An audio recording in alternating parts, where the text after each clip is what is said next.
Have you ever noticed your legs feeling weaker than they used to, your steps a little less sure, your balance a little more wobbly? For millions of seniors over 60, this isn't just a normal part of aging. It's your body signaling that it might be missing essential nutrients that keep muscles strong and bones sturdy. Weak legs can increase your risk of falls, reduce independence, and make daily life more challenging. But the good news is there's a science-backed way to fight back.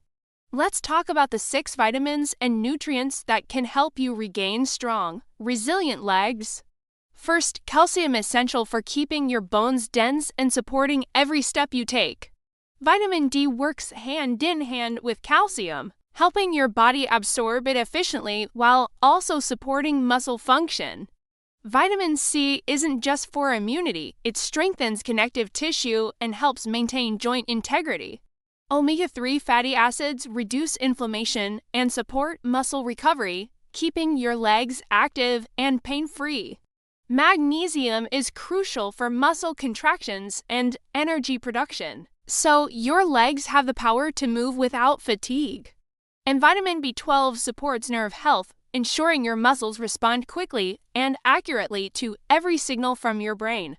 Together, these 6 nutrients create a foundation for stronger, more stable legs. Of course, vitamins alone aren't the whole story.